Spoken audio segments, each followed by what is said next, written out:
Bonjour et bienvenue dans mon émission. C'est une première déjà.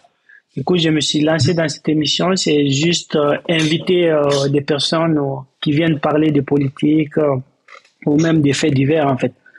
Donc aujourd'hui, je reçois un invité, c'est un ami. Donc aujourd'hui, on va parler de politique, enfin, d'histoire et d'actualité.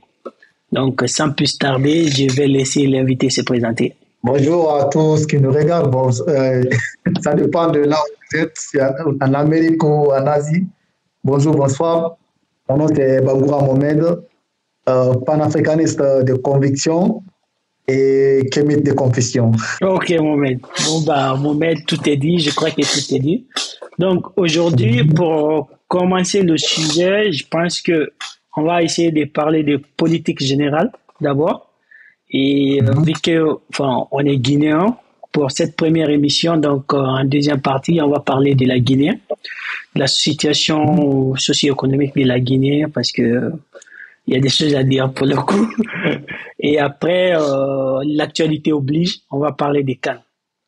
Donc, pour moi, pour commencer aujourd'hui, le premier sujet qui me vient en tête forcément, c'est de parler des présidents parce que aujourd'hui en Afrique, quand on parle de politique, on a en tête directement une personnalité qui dirige tout. En fait, pour moi, c'est le président qui a la tête de tout, c'est lui qui dirige.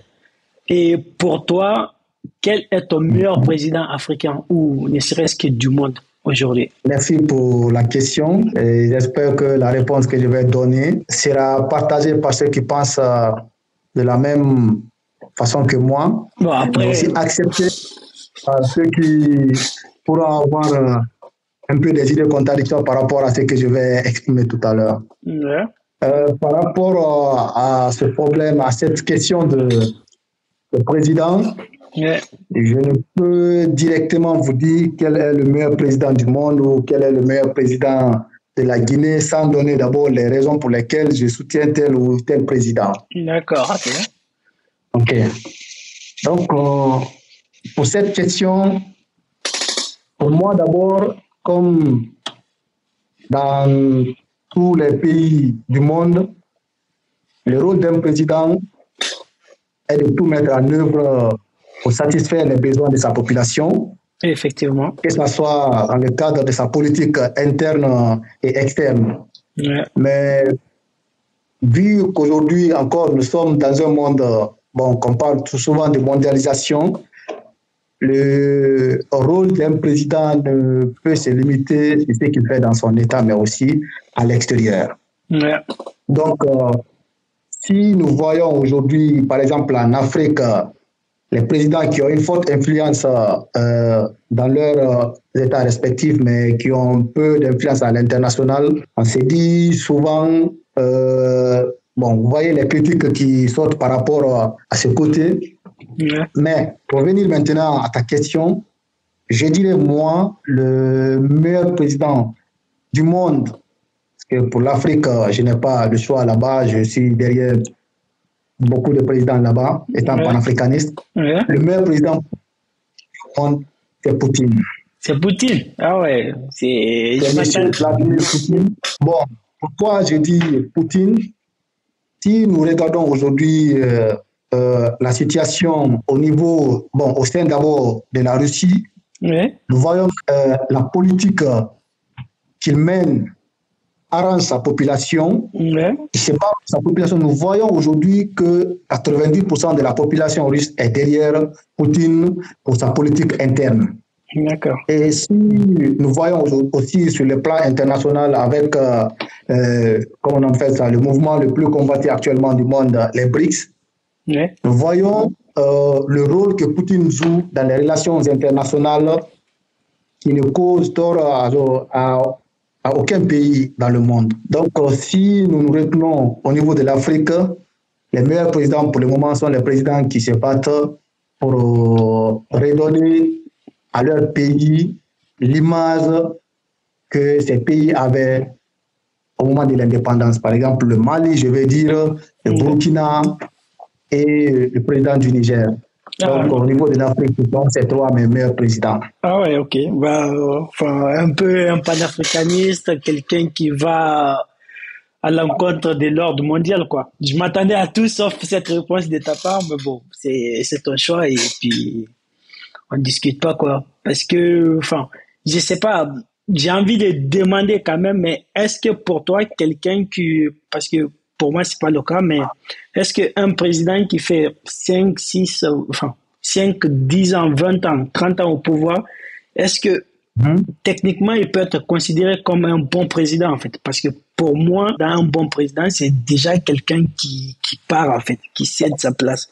Pour moi, c'est dans mon subconscient, c'est ça, en fait. Même si, enfin, il faut un minimum aider sa population, répondre aux questions qui se posent du moment, en fait. Parce que à chaque décennie, il y a des problèmes économiques, sociaux qui se posent, en fait. Il y a des défis à relever. Mais pour moi, un président, c'est déjà celui qui part, en fait, quand il est temps.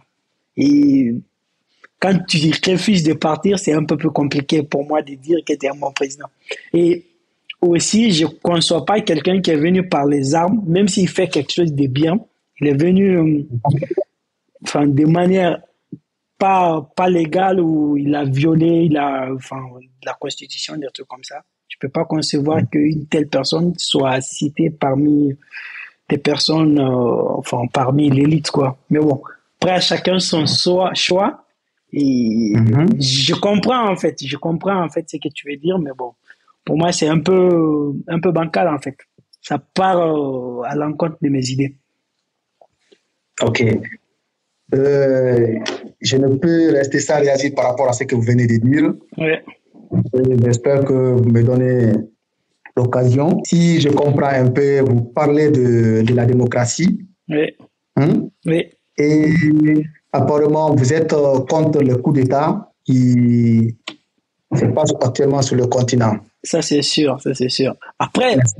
oui, après, c'est pas pour te couper la parole, mais bon, c'est un peu particulier, mais on y reviendra un peu plus tard, peut-être, parce que vu qu'on va parler de la Guinée, on parlera aussi du coup d'État de Doumbouya. Mais je te laisse continuer. Vous venez tout à l'heure d'expliquer que, que vous, les présidents que vous aimez sont les présidents. On peut se qui- tutoyer. Ok, il n'y a pas de problème.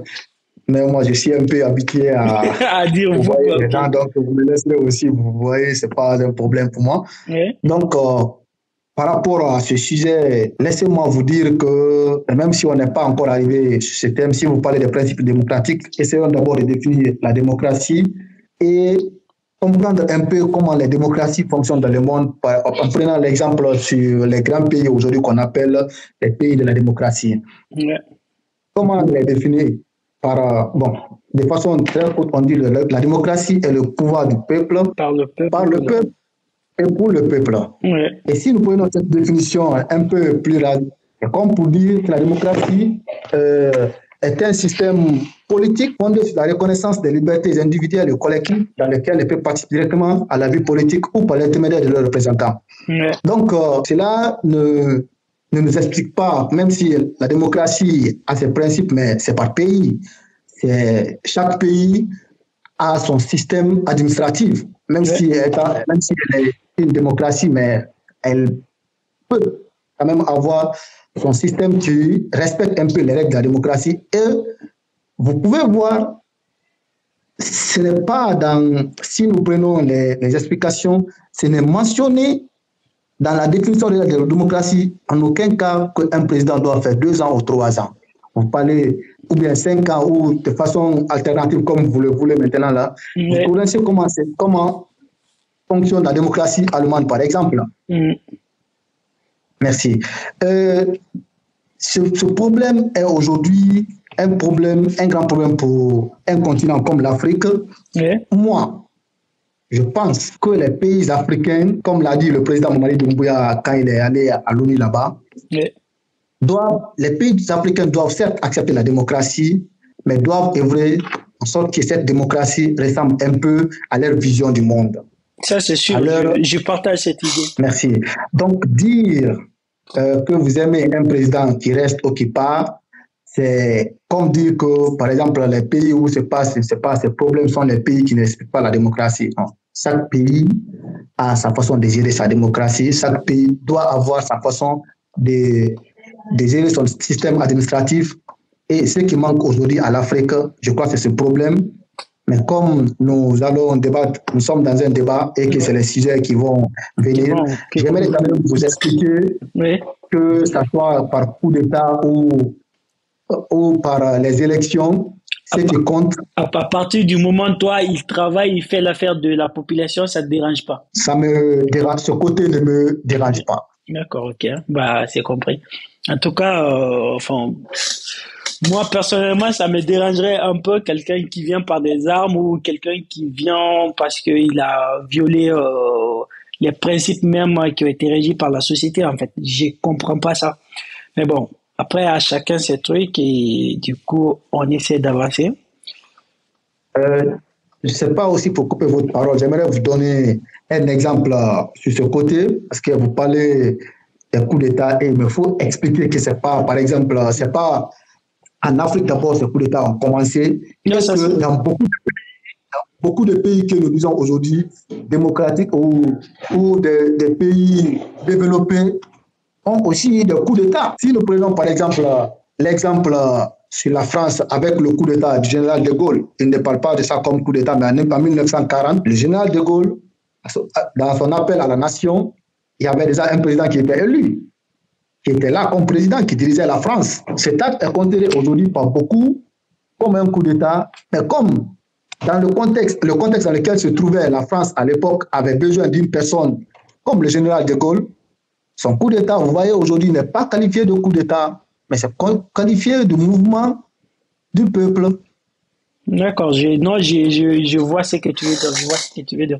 Mais du coup, donc, le coup d'État, ça dépend du contexte dans lequel le militaire ou la personne a pris le coup d'État et pourquoi. Bah oui, bon, après, aujourd'hui, le problème est qu'aujourd'hui, parce que moi, particulièrement, je m'intéresse beaucoup plus à l'Afrique, en fait.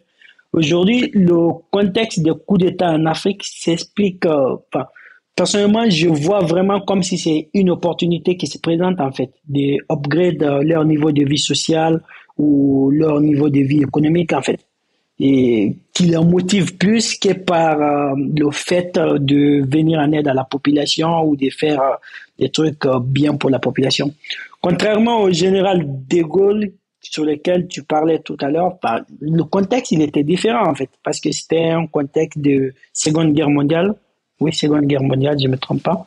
Et oui, du coup, c'est quand même très différent. Monsieur Mamadi, nous sommes dans un débat et c'est important que quand nous prenons un sujet, nous donnons une satisfaction au public qui nous regarde. Oui, ça, c'est sûr. Vous venez de dire que le contexte du général de Gaulle on ne peut pas prendre ça comme exemple pour expliquer la situation d'aujourd'hui. Prenons par exemple le Mali, qui n'était pas dans une guerre mondiale, mais qui est jusqu'à présent dans une guerre contre le terrorisme. Ouais. Et pendant cette guerre, dans cette guerre contre le terrorisme, on a eu des présidents qui sont succédés au Mali, que ce soit, comment il s'appelle, celui que Assimi Goïta avait délosé. Mais nous savions tous que c'était quand même un président qui était un peu comme un larbin pour la France. Bon, c'est pas, le contexte est un peu, grossier, mais vous me permettrez de l'utiliser ainsi. Un pays qui est face au terrorisme, qui fait face au terrorisme. Et nous savons aujourd'hui, grâce à ces coups d'État, nous avons tous compris comment les coups d'État sont organisés en Afrique et comment le terrorisme est organisé en Afrique et comment le terrorisme est financé en Afrique grâce à ces coups d'État. Donc, on ne peut quand même pas dire la guerre, dans la guerre, comment je vais dire ça, dans la Seconde Guerre mondiale, il y avait l'utilisation des armes. Face au terrorisme, on parle de l'utilisation des armes. Dans la guerre mondiale, on parlait d'un gouvernement en France de Vichy, qui, à un certain moment, avait commencé à servir l'intérêt de l'Allemagne. Qu'on peut comparer dans le temps actuel au président du Mali qui était là à l'époque et qui ne marchait que sous l'ordre des Français. Les deux font la même chose. Prenons maintenant Assimi Goïta qui est militaire et le général de Gaulle qui à l'époque aussi était militaire, qui a essayé de prendre le destin de son pays en main et faire face à travers la population. Si vous me dites que c'est deux contextes Non, ne sont mais pas les mêmes. oui, Je me bon, demande bien, est-ce que vous voulez dire? enfin, oui, certainement pour le Mali, il y a peut-être un rapprochement des guerres, des trucs comme ça. C'est vrai que ça s'explique par ça quand tu donnes des avis et je sais qu'aujourd'hui c'est partagé par beaucoup de personnes en fait, l'analyse que tu me dis en fait. Mais clairement pour moi en fait, c'est déjà c'est pas des gars qui sont fins pour, enfin, ils sont pas, enfin, même si on n'est pas né pour gouverner un pays, mais je pense que ils n'ont pas le bagage, enfin, je vais pas dire bagage intellectuel, mais le bagage politique ou je sais pas les relations pour gérer un pays en fait, concrètement. Même si, enfin, il y a des gens qui l'ont fait et qui l'ont bien fait en fait. Mais pour moi, la plupart du temps, et je dis pas pour tous les coups d'État qu'il y a eu en Guinée, en fait. Certes, peut-être que les raisons évoquées par le président malien maintenant, ça le regarde. Mais pour moi, quand un militaire, déjà, il décide de pouvoir faire un coup d'État, il viole déjà la Constitution. Et la Constitution, c'est quelque chose de commun que tout le monde partage, en fait. Toi, moi et les autres, en fait. On s'est mis d'accord, on s'est dit que bah, pour être président, il faut ça, il faut ça, il faut ça, il faut ça. Il faut telle condition. Et du coup, pour moi, une personne qui se lève un beau matin, qui dit, bon, là, le président, il fait plus une autre affaire et du coup, bah, je décide de le renverser. C'est, pour moi, c'est comparable à quelqu'un qui va voler ta voiture ou qui va voler quelque chose qui t'appartient. Mais bon, à la différence que celui qui va voler ta voiture ou qui va faire un truc, bah lui, il est condamné, il est lynché et il n'est pas adoré en fait. Alors que le coup d'État, quand ça réussit, bah il y a tout le monde qui sort, qui applaudit, qui fait des trucs. Pour moi, quelqu'un, un militaire ou peu importe la personne, si tu veux être président, il y a des règles dans le pays qui sont là. Tu essaies de te conformer aux règles. En Guinée, dans d'autres pays, et je ne sais pas dans d'autres pays comment ça marche, mais en Guinée, tu crées ton parti politique ou tu te présentes pour un parti politique, tu participes à une élection, et puis tu gagnes les élections, et puis tu es président.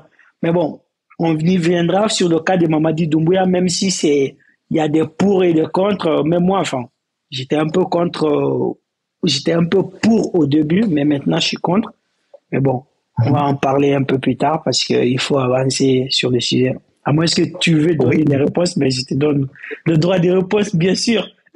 Oui, il faut bien avancer sur le sujet, mais il faut aussi faire la part des choses comme vous le dites.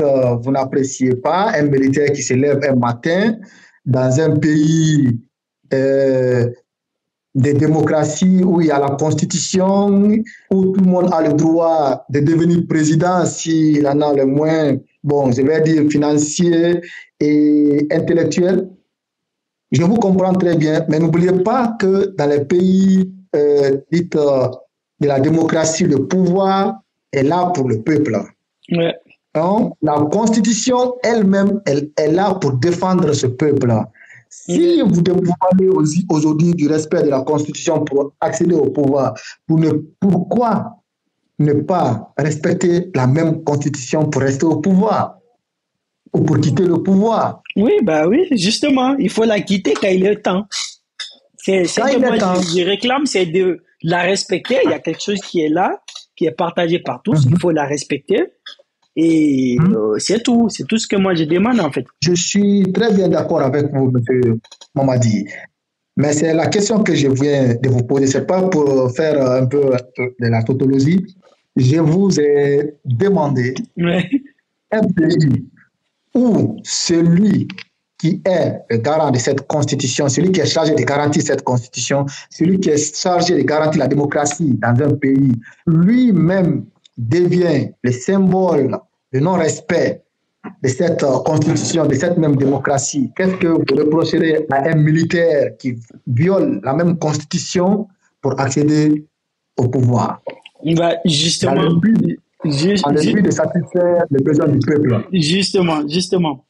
Supposons que le militaire qui vient, je lui donne bonne foi. Il vient juste pour sauver la population, le peuple, son peuple. Disons que, enfin, il y a un pays X qui est sous la coupe d'un dictateur qui est là et tout le monde souffre dans le pays. Et tu as un héros, un militaire qui sort de nulle part, qui viendrait vraiment, c'est son ambition, sa volonté, c'est de sauver le pays et enfin redresser le pays en fait. Bon, pour moi, quand tu fais ça, il y a le coup d'État qui est réussi. Il faut juste pas que il faut pas te muer en dictateur qui était là en fait, qui t'a cherché en fait. Il faut juste peut-être un certain temps organiser les élections et partir, tout ce qu'on les demande. Et je sais que c'est très difficile en fait après un coup d'État de partir. Mais bon, il faut pas se substituer, il faut pas renverser un dictateur pour au final devenir le remplaçant de cet dictateur en fait, de ce dictateur. Oui, oui. C'est pas encore pour couper votre parole de cette partie, mais je vous invite aujourd'hui à comprendre que tous les pays qui ont réussi, la majeure partie, bon, je ne veux pas dire tous les pays, la majeure partie qui ont réussi à imposer dans leur pays un système de démocratie Ouais. sont les pays qui ont donné du temps à leurs représentants du moment de réaliser les projets. Ouais. Parlons maintenant, c'est-à-dire mettons la démocratie dans son contexte en Afrique Ouais. et comment elle est venue. Vous n'êtes pas sans savoir que après, comment je vais dire, avant d'abord les indépendances en Afrique, on parlait de la démocratie par là, mais même à l'arrivée de l'indépendance en Afrique, on ne parlait au tout début pas de démocratie. La démocratie guinéenne sous Sékou Touré, on qualifiait ça de démocratie populaire. Et vous savez comment... Il a fait 25 ans au pouvoir. Moi, je dirais pas que c'est une démocratie. C'est pas une démocratie. Non, attendez, je vous suis. Et pendant ces 25 ans, nous avons tous, aujourd'hui, nous parlons tous des réalisations de Sékou Touré et aucun président qui est venu après lui n'a pu égaler ceci, sauf, bon, en tout cas pas un président qui a pu quand même, depuis qu'il a quitté, les réalisations qu'il a eu à faire pendant ces 25 ans, aucun n'a eu à le faire. Attendez, monsieur, je vais vous donner un peu mon avis par rapport à, comment je vais dire ça, à la nécessité pour les pays africains de se doter d'un système démocratique qui ressemble, qui est en accord avec leur culture, avec leur situation. D'accord. Prenons par exemple la France. Nous connaissons tous la France à travers les révolutions et tout. Ouais. Nous savons que c'est un pays qui vient de loin. Ça, c'est sûr. Merci. Et bon, aujourd'hui, la France est un pays de démocratie parce que les Français d'aujourd'hui sont venus trouver une France déjà faite sur le dos, je vais dire, des Africains. Avant l'arrivée des Blancs en Afrique, vous le savez bien, nous étions dans les royaumes. Il n'était pas de système de démocratie. Et même pendant la colonisation, ce système politique a continué à régner dans des villages, dans les contrées en Afrique. À l'indépendance, qu'est-ce qui est arrivé? On demande aux pays africains qui ne connaissent même pas, d'abord, bon, je vais dire comme ça, dont le peuple ne connaît même pas d'abord ce que c'est que la démocratie, on demande aux dirigeants d'imposer la démocratie dans leur pays. Et quel mode de démocratie? Parce que la démocratie, il ne faut pas oublier ça, la démocratie, elle vit en Afrique comme seulement 2 mandats. Dès que tu parles de démocratie en Afrique, dans beaucoup de pays, nous, les bas peuples, on parle de 2 mandats. C'était même devenu un symbole à Guinée. Et l'Allemagne, la plus grande économie de l'Europe, est un pays de démocratie, mais le président peut faire jusqu'à 3 à 4 mandats. Non, mais si ça arrange le peuple. Oui, c'est sûr. En vrai, en fait, merci. Moi, personnellement, donc, oui, non, je te laisse parler. Comprenez, si on me demande aujourd'hui de définir la démocratie, je définirais la démocratie comme le néocolonialisme en Afrique. Pourquoi? Nous vivions dans la colonisation. Oui. Nous avons quitté la colonisation, nous avons pris notre indépendance. Oui. Nous avions des cultures, Oui. nous avions des systèmes politiques qui avaient encore leurs racines en nous. Oui.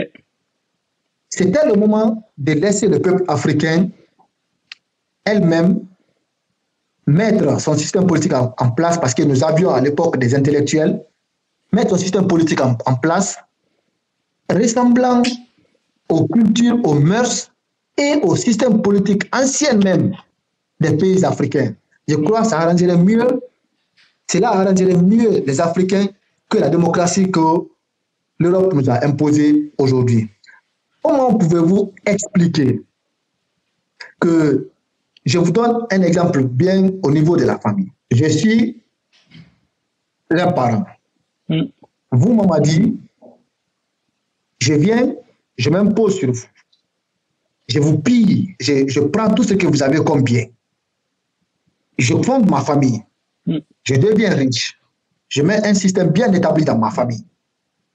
Pendant que tu te bats afin de sortir de mon oppression que j'ai imposée sur toi.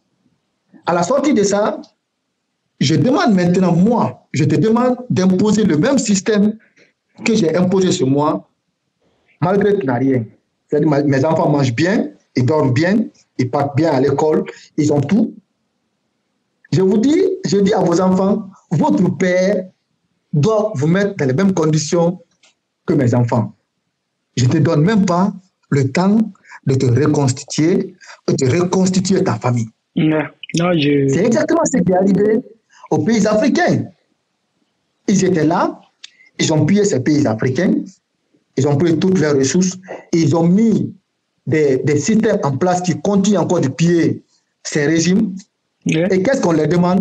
La démocratie. Et si nous voyons la démocratie aujourd'hui, nous savons tous que la démocratie ne peut marcher dans un pays où le président où le gouvernement n'a pas tous les atouts pour souvenir aux besoins de sa population. Même les pays qui se disent démocratie dans les grandes puissances aujourd'hui, nous voyons, c'est parti. Il y a toujours une satisfaction si c'est au peuple que le pouvoir revient. D'accord, ok. Cela me permet peut-être de faire une transition sur la deuxième question que j'allais vouloir te poser, c'était de savoir si tu es pour ou contre les coups d'État, mais je pense que la réponse est déjà donnée. Pour quand ça arrange la population, c'est ça?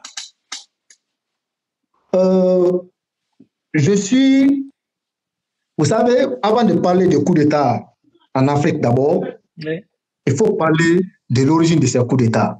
N'oubliez pas que le premier coup d'État en Afrique, c'était en Égypte. Oui, avec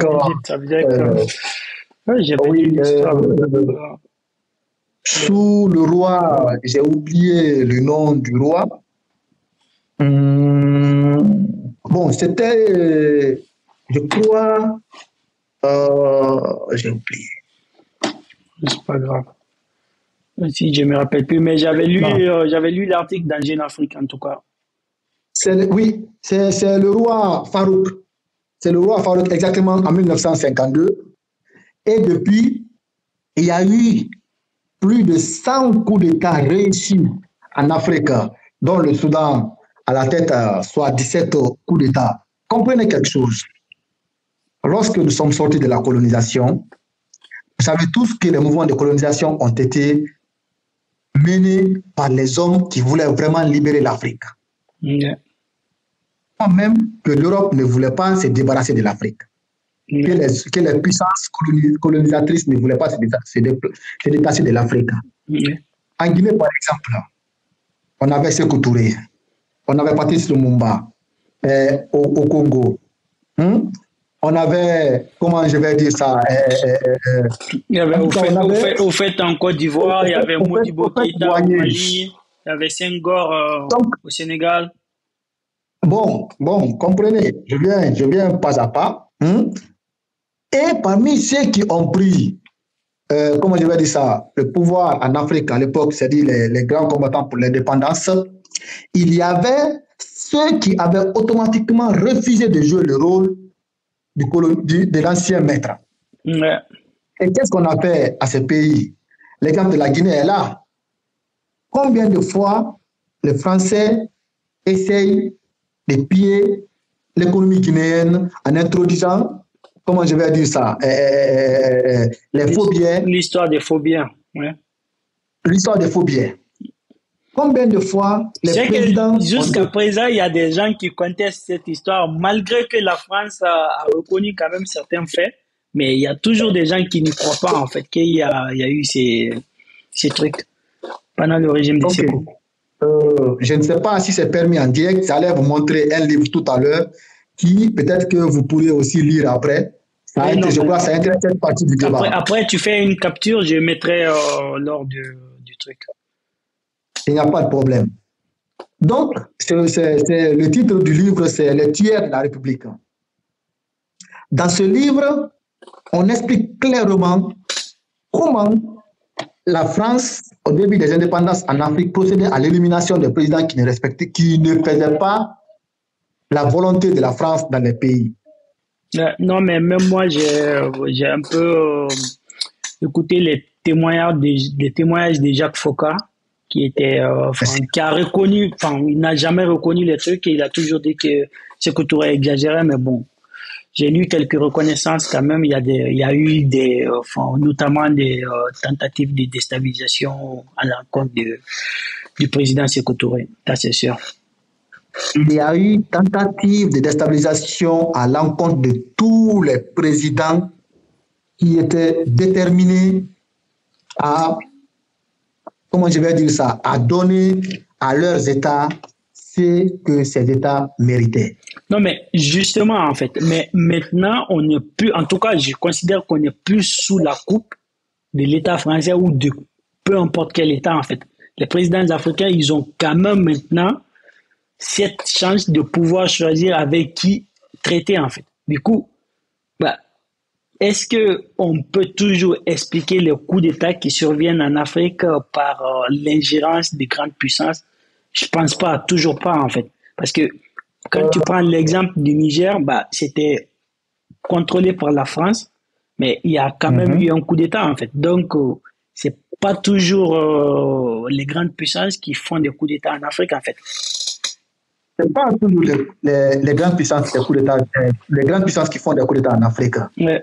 Mais à chaque fois qu'une puissance étrangère, occidentale, je vais dire, n'est pas impliquée dans un coup d'État en Afrique, vous voyez automatiquement la réaction de ces pays face à ces coups d'État. Prenons par exemple l'exemple sur le Mali et le Tchad. Ouais. Quand il y a eu un coup d'État au Mali, qu'est-ce que la France n'a pas fait pour un retour immédiat à l'ordre constitutionnel? Et quand le coup d'État s'est passé au niveau du Tchad, qui a été le premier président? Parce que ce qui s'était passé, c'était un coup d'État. Il y avait une constitution qui est là, une assemblée qui est là. Si un président est mort dans l'exercice de son pouvoir, à qui revient le droit de diriger ce pays? En vrai, moi, je comprends en fait les positions de la France. On est en géopolitique, chacun défend ses intérêts. Si la France ou le président Macron estime que ses intérêts sont avec le président Bazoum, quand Bazoum est renversé illégalement, c'est tout à fait normal qu'il défende Bazoum. Et s'il ne le faisait pas, les Français devraient s'inquiéter. Pour moi, les présidents africains aussi, ils devraient avoir cette mentalité de toujours défendre leurs intérêts avant tout, en fait. La France, les présidents français, l'Occident, on voit toujours, que ça c'est sûr, on voit toujours quand ça les arrange, ils ferment les yeux. Et du coup, je pense que les Africains doivent avoir cette mentalité aussi en tête et jouer en géopolitique. Il n'y a pas d'amis, il n'y a que des intérêts, en fait. C'est la raison pour laquelle, M. Kouman, que nous respectons, que nous soutenons aujourd'hui les présidents qui sont dans ces pays, qui ont pris le pouvoir dans l'objectif de défendre les intérêts de leur pays. Oui, ça c'est sûr, mais aujourd'hui, quand tu prends le Mali, qui estime quand même qu'aujourd'hui, je respecte énormément le président et je sais que s'il estime que les intérêts du Mali ne sont plus avec la France, ils sont avec les Russes, c'est normal qu'ils partent avec les Russes en fait. Mais est-ce qu'il faut s'interdire aussi, en fait, la question que je me pose, est-ce qu'il faut s'interdire de revenir vers la France si nos intérêts reviennent avec la France, en fait? Et est-ce que euh, c'est pas parce que tu es en brouille avec un tel qu'il faut forcément se braquer ou ne pas regarder à gauche et à droite, en fait. Des fois, j'ai l'impression que les présidents africains, ils sont un peu bornés et, en fait, c'est soit ils sont tournés vers l'Est, soit vers l'Ouest, en fait. Du coup, ils essaient pas, en fonction de leur, disons, des intérêts du pays, en fait. Ils se tournent pas en fonction de ça, en fait. C'est juste, ils se tournent en fonction de l'Est ou de l'Ouest pour vraiment se maintenir au pouvoir, en fait. Et ça a toujours été le cas. Euh, J'espère que vous avez fini Non, c'est bon. votre. Ok. Monsieur Kourouma, Ouais. par rapport à ce que vous avez dit, c'est vous-même qui parlez des intérêts. Ok. Dans la situation actuelle de l'Afrique, du monde, aucun pays aujourd'hui ne peut vivre dans l'autarcie. C'est-à-dire, aucun pays ne peut prendre la décision de vivre avec ses propres avoirs, Ouais. politiques, culturels ou économiques. Il faut toujours aller vers un pays avec qui traiter. Et nous savons tous, vous parlez du lien, je crois, je sais, vous parlez du lien entre l'Afrique et l'Occident et l'Afrique et les pays de l'Est ou bien de l'Asie. Si j'ai bien compris votre Oui, oui, conversation, oui. c'est le fait. Peu importe le C'est pays, le en fait. fait, Oui. c'est le fait, oui, c'est le fait pour le peuple africain de toujours chercher un allié. Ou bien, Bah, pas c'est forcément, ce en que fait. fait. Pas Oui, forcément, en oui, fait. je vous C'est comprends, juste je vous comprends. chercher Je des vous intérêts, en comprends. fait. Partout, il y Aujourd'hui, a tes intérêts. oui, chercher les intérêts. Chercher les intérêts. Et nous savons tous comment nous l'avons tous étudié à l'école. Jusqu'à présent, moi, je me demande pourquoi on étudie encore l'économie à l'école. Parce que là-bas, on a quand même eu la chance de tout étudier en économie et de comprendre vraiment comment les liens entre les pays du Sud et les pays du Nord fonctionnent. C'est-à-dire des conséquences positives jusqu'aux conséquences négatives. Négatives liées, par exemple, aux inégalités dans le commerce international et la pression parfois que ces pays dits les démocraties prennent vis-à-vis des pays du Sud. Ouais. Qu'est-ce que je veux dire par là? Nous connaissons tous comment se passe la réaction, comment je vais dire ça, le lien entre la France et l'Afrique. On sait tous comment ça se passe. Imaginez qu'un pays comme le Mali, ou un pays comme le Niger, ou un pays comme la Guinée, qui sont des réserves en matière de ressources premières dans le monde entier, soit aujourd'hui l'un des pays, soit aujourd'hui parmi les pays les plus pauvres du monde. Et ces pays n'ont à 80% de liens économiques ou politiques avec la France. Comment s'est passé, comment je vais dire ça, ces échanges? Nous l'avons tous lu à l'école. Ces inégalités qui étaient là. Ok, je vous suis. Je vous suis. Vous dites que les pays africains quittent de l'Est à l'Ouest, de l'Ouest à l'Est. Non, nous ne sommes pas les seuls. Les Américains traitent avec les pays de l'Est. Les Français eux-mêmes traitent avec les autres pays. Aujourd'hui, nous sommes, comme vous l'avez dit, à la recherche de ses propres intérêts. Oui, oui, Et si, c'est sûr. mais c'est exactement ce que ces États font. Oui, mais en C'est fait, exactement ce j'ai que ces États l'impression font. en fait, quand les États-Unis le font, c'est surtout pour leurs intérêts, en fait. Quand la France le fait, c'est pour ses intérêts. Mais en Afrique, quand les présidents ils le font, c'est surtout pour se maintenir au pouvoir, en fait. Et la plupart du temps, enfin, ils se tournent souvent, c'est vraiment quand, disons que la France dit, bah, vous devez pas rester au pouvoir pendant tel temps, tel nombre d'années, bah, ils se tournent vers l'autre qui est un peu plus non regardant sur la démocratie, en fait. Tu vois? Et c'est toujours ça, a toujours été ça et c'est toujours ça, en fait. Moi, ce qui m'inquiète quand même un peu, c'est toujours le peuple africain ne s'est toujours pas rendu compte que les pays, il n'y a pas d'intérêt, en fait. En fait, dès il y a que des intérêts, dès que les économies, enfin, il y a des intérêts quelque part, tu fermes les yeux, en fait. Il n'y a plus de droits de l'homme, il n'y a plus de logique, il n'y a plus rien en fait. Donc c'est tout à fait normal en fait. Au Niger, au Euh, Mali, des trucs comme ça, des situations qui se passent, c'est normal. C'est chacun est là pour défendre ses intérêts, hein. mais c'est ce que je viens de vous répondre comme ça. C'est exactement ce que font ces pays. Je ne sais pas vous parler de se maintenir au pouvoir ou Oui, je ne mais sais de faire justement, quoi. est-ce que pour quand même répondre à la question, j'ai compris, mais pour quand même répondre à la question, donc pour toi, aujourd'hui, si un président ne fait pas l'affaire du peuple, et même si, enfin, si c'est, disons qu'un président qui n'est pas un dictateur, mais qui est là, qui est élu pour 5 ans, disons 5 ans, et qui fait, je sais pas, 2 ans de mandat et qui, enfin, il fait pas l'affaire de la population, il faudrait qu'il y ait un coup d'État contre lui pour le renverser. C'est pas forcément qu'il y ait un coup d'État, mais un président qui est venu au pouvoir, Mais qui a promis de respecter la Constitution dans laquelle il est mentionné que le président n'a le droit de faire que deux que deux mandats, mandats consécutifs, oui. Et et que ce président, par l'initiative des relations qu'il a, oui, il fait un troisième mandat.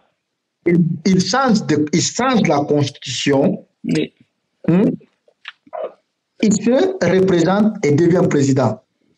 Nous l'avons tous vu en Côte d'Ivoire. Pourquoi? Attendez, pour expliquer que c'est, comme vous le dites, que c'est l'intérêt qui lie les pays aujourd'hui mm, et que il y a de ces. Bon, parce que nous parlons aujourd'hui de l'intérêt de l'Afrique mm, et qu'il y a forcément des présidents qui ne sont pas là pour leur pays, mais pour leur maître. Regardez un peu le cas de la Côte d'Ivoire. Pourquoi il y a eu la guerre au moment de l'arrivée de Ouattara au pouvoir? C'était parce que il était reproché à Gbagbo de vouloir briguer un autre mandat, oui, ou qu'il a gagné il a perdu les élections et il ne pouvait pas, et il ne voulait pas quitter, mm, si on se comprend bien. oui, oui. Et quand Ouattara est venu au pouvoir, qu'est-ce que Ouattara a fait? Sans oublier que c'était la France qui avait pris son armée, accompagné des militaires, d'une partie des militaires ivoiriens, pour aller renverser Gbagbo. Ouais. Quand Ouattara a brigué le troisième mandat contre la volonté de la population, contre la volonté de la constitution qu'il a modifiée, qu'est-ce que la France a fait? Ben, ils ont soutenu. Et Emmanuel, Ils ont soutenu. je me souviens d'ailleurs du discours d'Emmanuel Macron où un journaliste lui demandait, il disait que c'est pas, enfin, il comparait le cas de Alassane Ouattara, Alpha Condé et Emmanuel Macron. Il a répondu que c'était pas pareil et que c'est le dauphin de Amadou Gon Coulibaly qui était mort. Mais du coup, Mais ça revient à la même chose en fait. C'est ce que je disais. En fait, les pays, attendez, je vous donne une petite partie aussi qui concerne la Guinée. ouais, On a tous vu le régime de Conté là-bas, combien d'années il a fait au pouvoir. 24 ans. Et aujourd'hui, ceux qui réclament la démocratie en Guinée, heureusement, avaient travaillé dans ce gouvernement. J'ai regardé un interview de M. Et là, je me donne pour qui j'ai beaucoup de respect pour sa personne, en tant que personne, pas en tant que politicien. Euh, Qu'est-ce qu'il a dit quand on a demandé par rapport à la gestion de Lansana Conté? Ah, vous saviez que Lansana Conté était un dictateur, bon, comme on l'appelait, qui a brigué plusieurs mandats.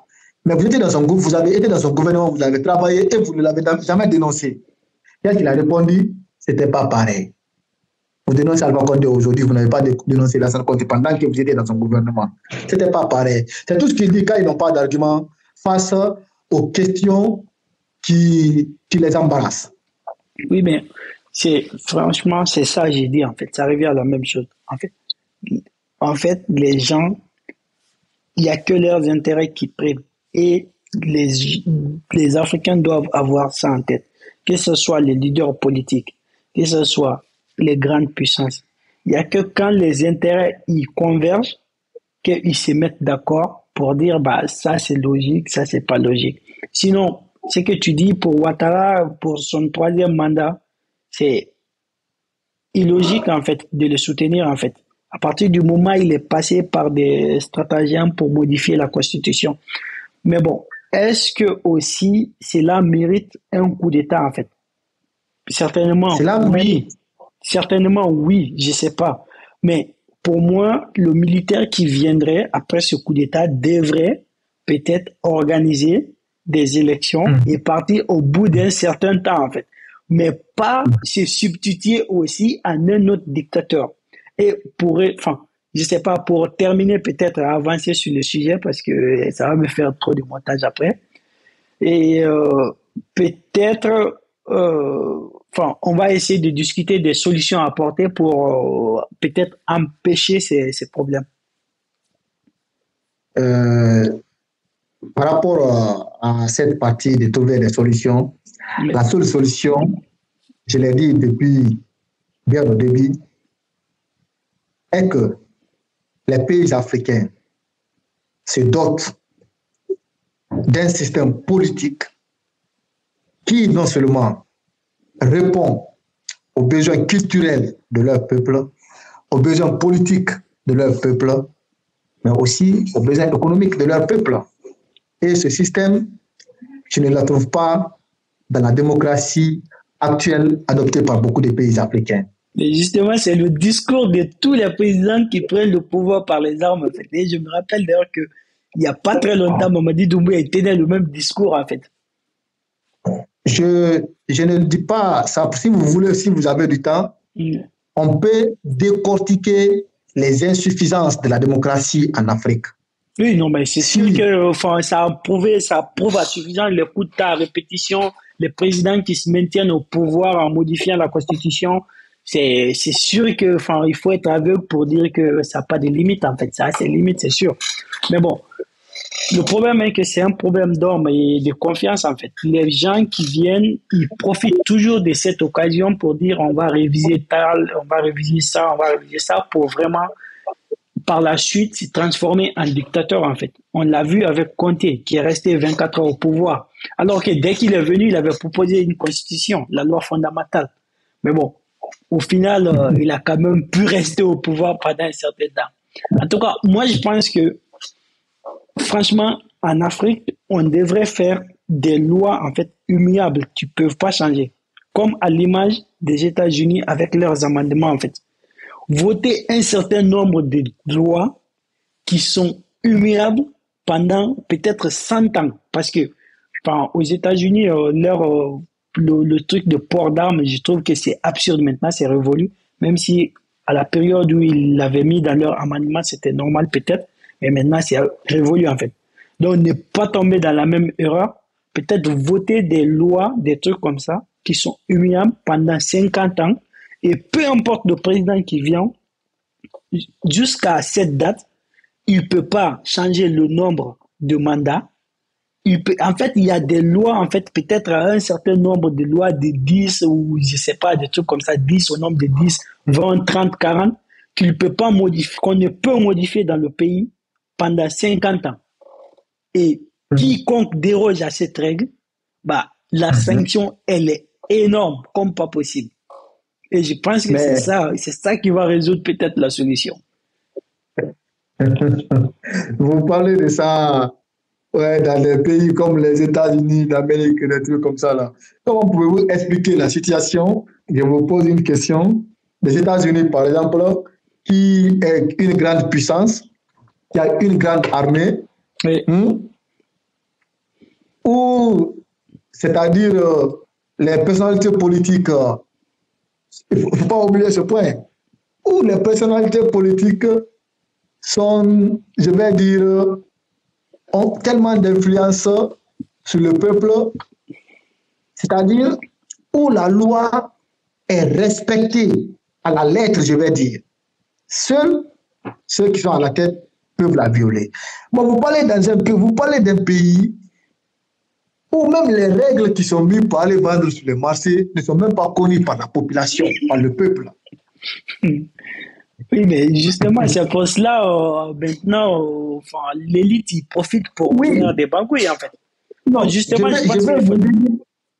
je vais vous dire que c'est d'abord la base pour vous expliquer combien de fois les systèmes politiques que nous avons ne ressemblent pas du tout à notre façon de penser. C'est là le problème, M. Moumadi. C'est là exactement le problème.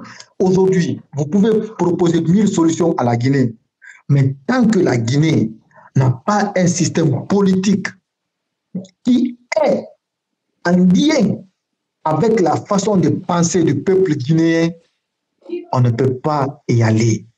La constitution guinéenne est une copie conforme de la constitution française. La constitution sénégalaise est une copie conforme de la constitution française. La constitution malienne est une copie conforme de la constitution française. Et vous êtes en France, vous avez vécu en France, vous avez vécu en Guinée, vous connaissez que les conditions, les mentalités sont différentes.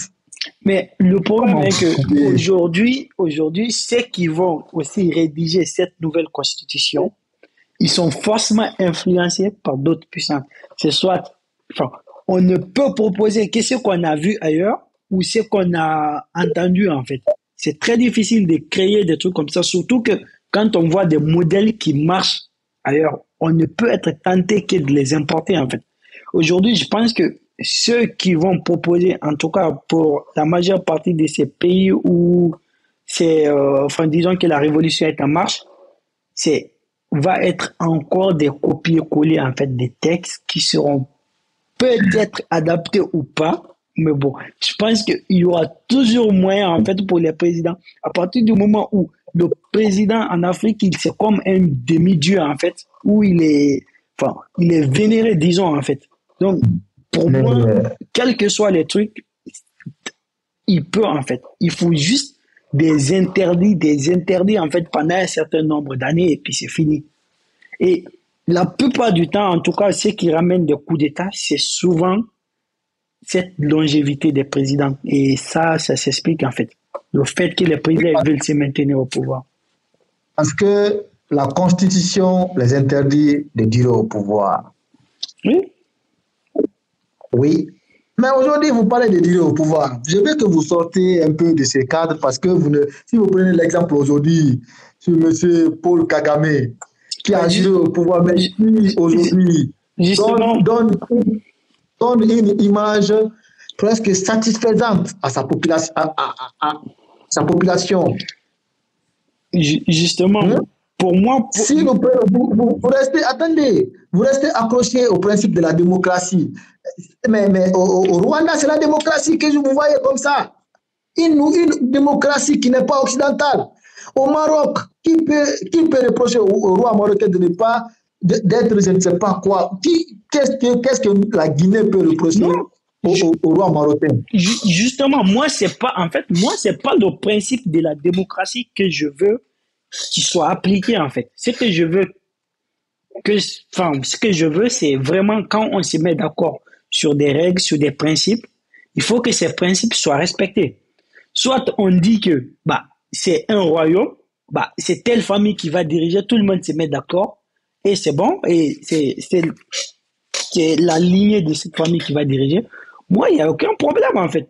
Mais à partir du moment où on se met d'accord sur des textes et que ces textes sont violés, c'est là où moi, je me dis que c'est un peu bizarre, en fait. Parce que si tu achètes, je sais pas, tu achètes ton téléphone et que demain, quelqu'un vient par la force parce qu'il est plus fort que toi, il prend ton téléphone, c'est un peu bizarre, en fait. C'est un peu contraire à ce qui est régi par les textes qui régissent la société, en fait.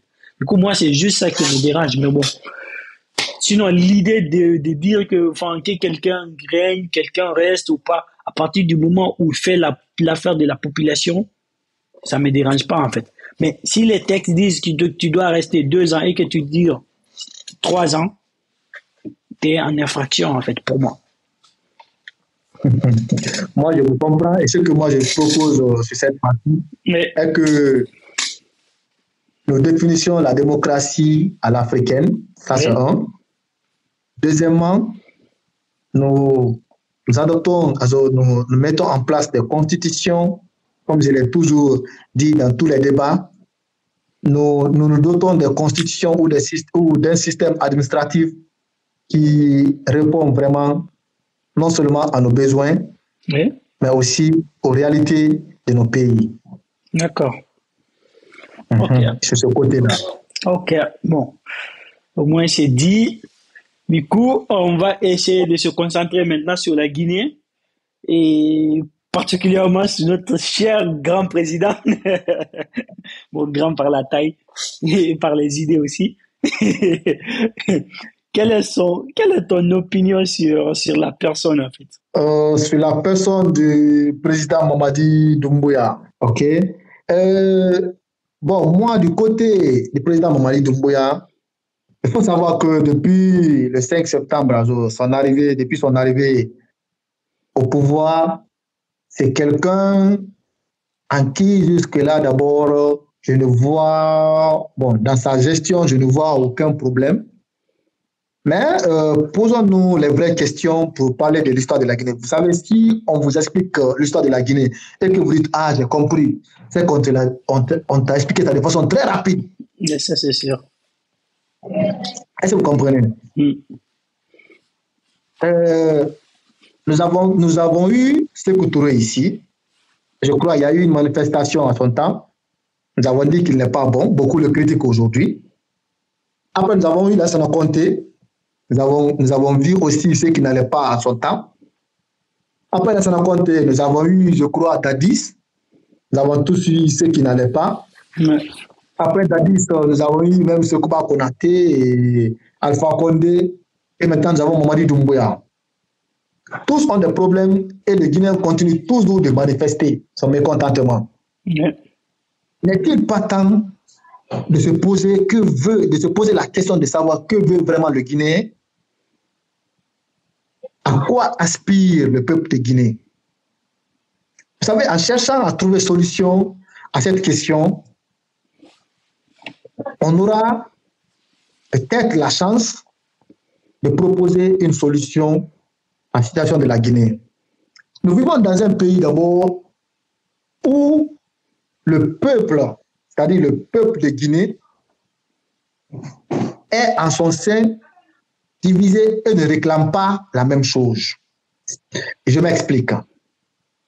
Au temps de Lansana Conté, je n'ai pas vécu le temps de Sékou Touré, mais je résume cette partie un peu sur l'oppression encore, sur la pression que les puissances occidentales avaient à ce moment sur lui, vu sa sortie, vu, bon, comment je vais dire ça, la sortie de la Guinée du colonialisme, c'était un peu plus compliqué pour lui, mais cela ne l'a pas empêché de faire quand même certaines réalisations que jusqu'à aujourd'hui, qui continuent de servir la Guinée et qui donnent une certaine image, vous voyez sur les réseaux, dès qu'on parle de Sékou Touré, qui donnent quand même une image positive à la Guinée jusqu'à aujourd'hui. C'est vrai qu'il y a des gens qui en sont très très fiers de Sékou Touré.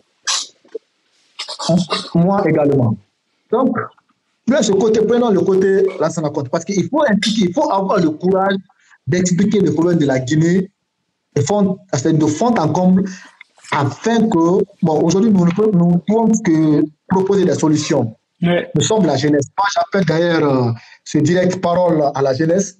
Peut-être que d'autres aussi, en voyant ce direct, oseront venir, ceux qui pensent vraiment la situation de notre continent. Osons expliquer, osons dire ce que nous ressentons, osons dire ce que nous pensons de la situation de notre pays. Yeah. Vous ne savez pas, vous ne pouvez quand même pas nier qu'il y a différents problèmes qui sont posés au gouvernement guinéen, aux différents gouvernements guinéens qui sont situés en Guinée, et que jusqu'à présent, le Guinéen n'arrive pas non seulement à déchiffrer pour comprendre, mais aussi à solutionner. Prenons les problèmes étape par étape. Nous l'avons tous étudié à l'école quand on a parlé du sous-développement, les causes, les conséquences et les solutions. Les causes du sous-développement, il y a une partie où on parle de la corruption. Oui. Et cette corruption, nous savons tous comment cela fonctionne en Guinée. J'avais étudié, j'avais été à l'école là-bas, j'ai été à l'école là-bas. D'abord, du marché, là où nous vendons, en passant par l'école, jusqu'au niveau de l'administration. Vous savez comment cela est organisé, on n'est pas appelé à exposer de manière très grave. Notre pays aussi. Mais je sais que les Guinéens comprennent déjà ce que je vais dire sur ce niveau. Yeah. Merci. Prenons la deuxième partie. Nous sommes quand même un pays qui a une ressource naturelle qui est capable de faire de ce pays un pays développé.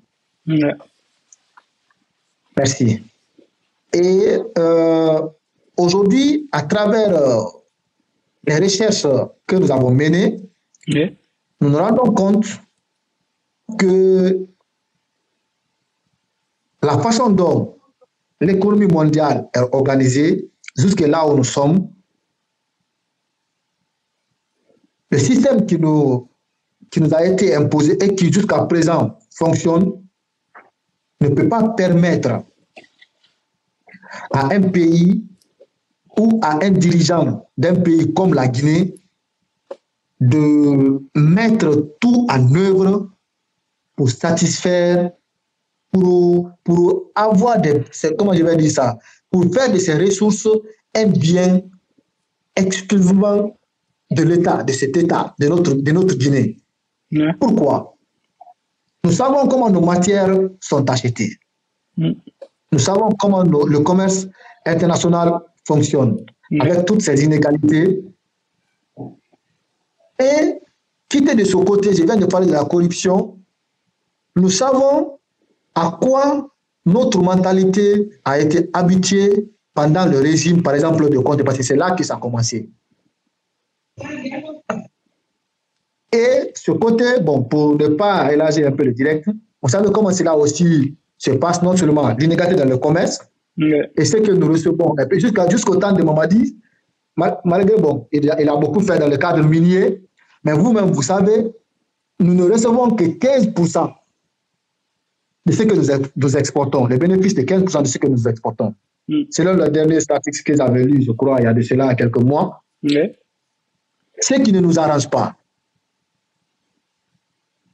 Et imagine, ça c'est autant de Mamadi, il a augmenté, hein, mais imagine autant de Conté. Imagine autant de, comment je vais dire ça, de Konaté et Dadis. Bon, on sait, il faut comprendre, on sait que au niveau du commerce international, ça se passe quand même indépendamment de leur volonté.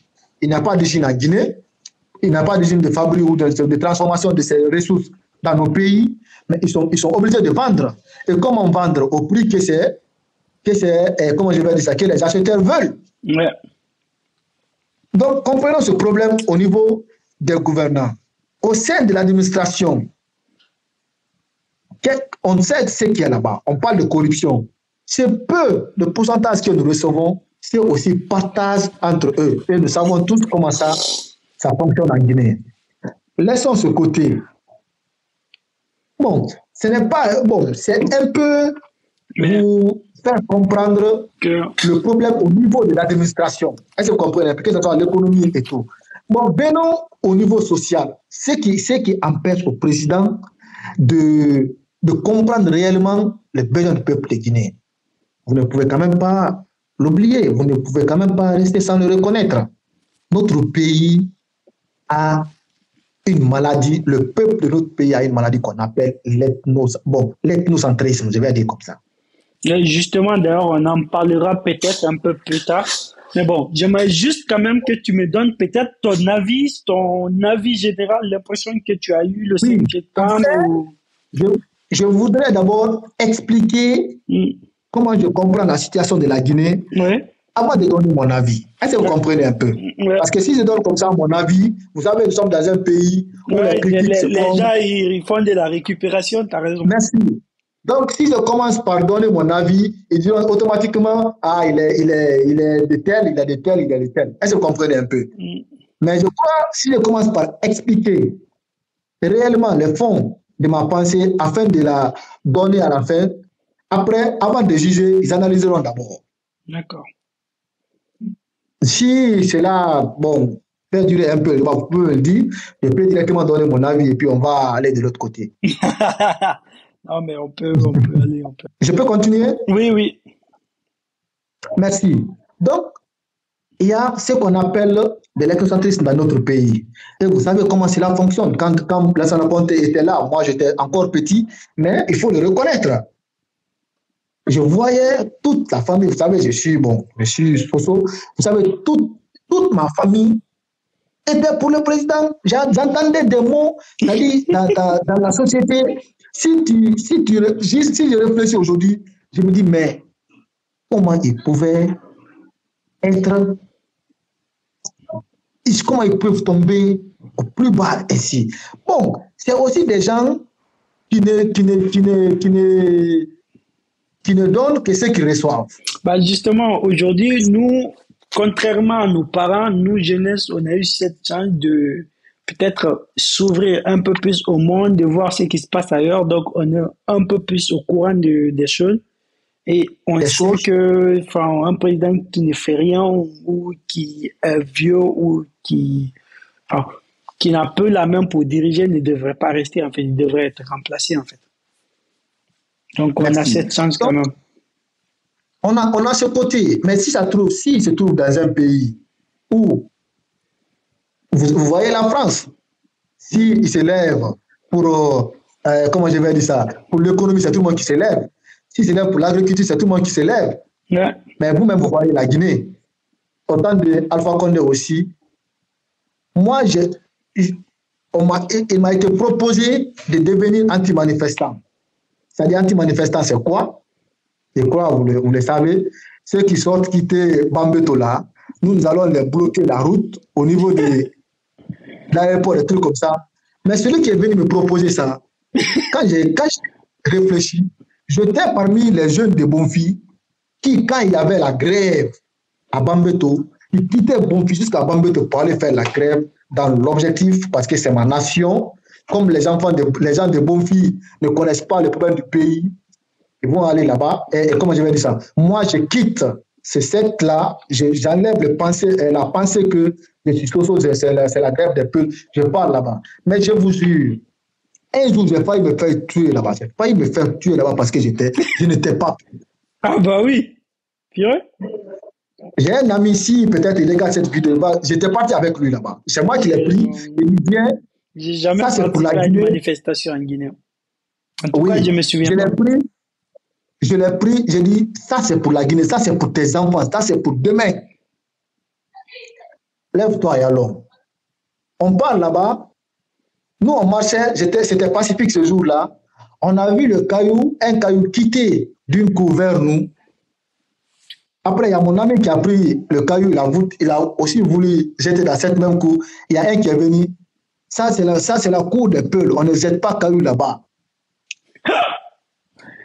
Et nous, sérieux, on s'est dit, mais c'est quelle idée ça? On est sorti quand même pour manifester. C'est qui nous jettent les cailloux, mais pourquoi ils font des trucs comme ça? Ah, vous n'êtes même pas Peul. C'est comme ça qu'on nous a répondu. Hein. C'est mes pieds qui m'ont sauvé ce jour-là. D'accord. Donc, vous voyez ce côté, c'était juste pour expliquer. Heureusement que t'avais de la... Tu savais courir.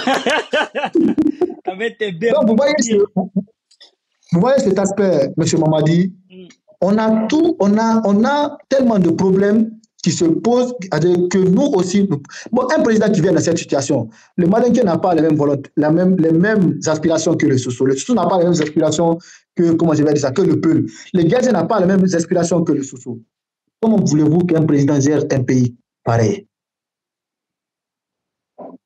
C'est impossible. Et moi, je vois aujourd'hui que le seul problème qui se pose à ce gouvernement et le seul problème qui va changer la directive de ce gouvernement de prendre une directive de dictateur ou de quelque chose comme ça, c'est ce comportement, que ce soit au sein de l'administration qui est lié à la corruption, qui ne peut maintenant là, pas tout gérer, et le comportement du peuple aussi. C'est ce qu'on voit. Ouais. On voit des gens qui manifestent pour la démocratie, mais est-ce qu'eux-mêmes, ils sont pour la démocratie? Pour cette démocratie, qu'est-ce qu'ils réclament? Bah, en vrai, enfin, à moins que je ne sais pas si tu parles du FNDC ou des partisans des partis politiques. Je ne parle pas de FNDC. FNDC, c'est un mouvement que j'avais assisté à cela longtemps. J'étais membre moi-même. Ah Mais bon? après, Bah, Oui, pour moi, enfin, non, en non. tout cas, je connais pas encore très bien le mouvement, je me suis pas très intéressé. Mais rien que le nom, enfin, Front de Libération, je sais pas, c'est FN, Front National. FNDC, au début, c'était une bonne idée, mais après, on pouvait quand même pas reposer à un Mamadi qui venait d'arriver, qui ne connaît même pas d'abord la situation. Vous savez, il faut arrêter de chasser les présidents, ceux qui font le coup d'état du pouvoir. L'exemple est là, Paul Kagame est là. Oui, mais L'exemple est là, les Maliens sont aujourd'hui là, et on voit comment ces pays-là sont aujourd'hui vus sur le plan international.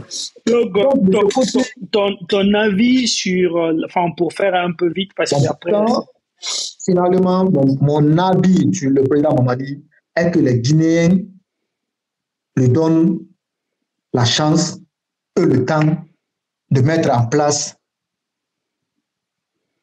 comment je vais dire ça, de mettre en place une administration dont le Guinéen a besoin. les bases.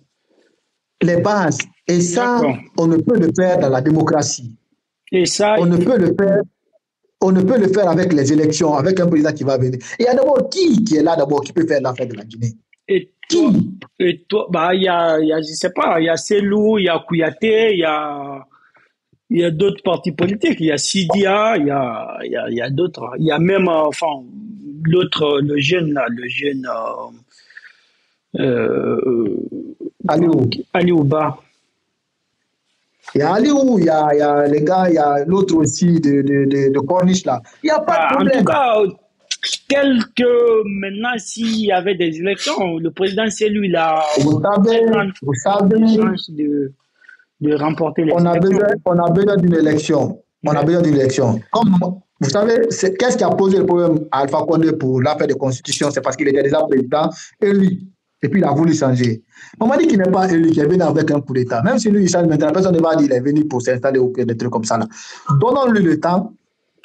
S'il veut une nouvelle constitution de la Guinée, il la propose, on la vote et tout. Et après, il fait quitter. Ok, Et justement, donnons-lui le temps. ouais, je te comprends, et justement, par rapport, je sais pas si tu as fait des analyses politiques par rapport à ça, ça fait, je pense que ça fait 2 ans qu'il est au pouvoir, normalement, si je me Mhm. trompe, 2 ans, je parle sous ton contrôle, 5 septembre, ouais, je pense que ça fait presque 2 ans, et du Mhm. coup, enfin, pour toi, il n'a pas eu suffisamment de temps pendant ces 2 ans, et qu'est-ce qu'il lui faut encore, en fait, comme temps?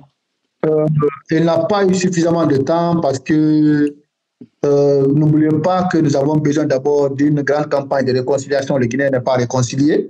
Ça, Mhm. c'est un. Il faut aussi une grande campagne de sensibilisation et, comment je vais dire ça, euh, et aussi, bon, je vais dire, moi, je vais dire d'apprentissage, permettre au peuple, mettre les structures en place qui permettent au peuple le sens d'abord de la démocratie et le sens de l'union. Mais justement, Si vous est-ce que c'est organisez. aujourd'hui les détracteurs qui disent que, enfin, je comprends ce que tu dis, hein, je comprends, mais aujourd'hui les détracteurs ils disent que c'est pas à Mamadi d'organiser tout ça. Enfin, lui il est juste là, il est venu en tant que héros pour empêcher Alpha Condé de perpétuer, enfin, l'idée de président à vie en Guinée. Bah, mission réussie, objectif atteint. Bah, au bout de 2 ans, il devrait ne serait-ce qu'être capable d'organiser des élections. Parce que si la volonté est là, je pense que ça allait se faire. Parce que Konaté, il l'a fait en un an. C'est possible, la Guinée est capable de le faire aujourd'hui. Après, Ouais, oui, Konaté l'a fait en Konaté, un an et quelles ont oui, été les conséquences? j'en viens, je sais que c'est ça que tu allais dire. Konaté l'a fait à un an et les conséquences, on a eu Alpha Condé derrière. Mais du coup, est-ce qu'aujourd'hui, l'idée c'est d'empêcher aussi, est-ce que c'est ce qu'on veut en fait? C'est d'empêcher aussi ces leaders qui se sont présentés en fait légalement, qui ont créé des partis politiques, qui se battent en fait. Est-ce qu'aujourd'hui, l'idée aussi, c'est de les empêcher d'accéder au pouvoir? L'idée, c'est pas de les empêcher d'accéder au pouvoir. L'idée, c'est de permettre aux Guinéens de faire un bon choix. Et ce choix ne peut se faire dans la précipitation. Mais du coup, en fait, quand c'est des élections libres et transparentes qui sont organisées, enfin, en tout cas, Mhm, des élections et que le Guinéen, il part choisir, mhm, Comme le dit un grand, on a enfin les dirigeants que nous méritons, ou je sais pas le proverbe en fait. Et du coup, et que c'est des Guinéens qui partent choisir. Bah, du coup, ce choix, pour moi, il est légitime, en fait. À partir du moment Oui. où c'est les Guinéens qui l'ont choisi, ils l'ont choisi en connaissance de cause, en fait. Donc, pour moi, on ne doit pas être là pour dire non, on doit les ouvrir le jeu pour qu'ils choisissent bien, des trucs comme ça. On ne doit pas influencer les choix de quelqu'un, en fait.